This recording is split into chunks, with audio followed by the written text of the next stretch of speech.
This is how to see pre-market in TradingView and see extended hours data. So in order for you to do this, just simply go to the top left corner of the screen. And from here, guys, just simply change this into 1 hour or 4 hours. And from here, you can just simply go ahead and select RTH over here on the bottom right corner of the screen.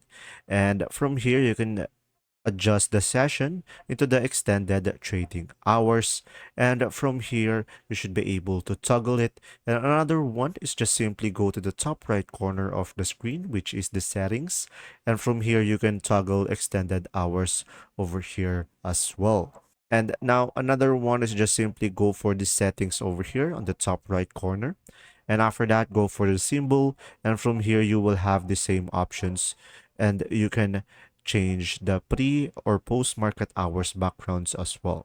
And there you go. Make sure to check the link in the description as well, guys, to try TradingView for free and unlock directly $15. See ya!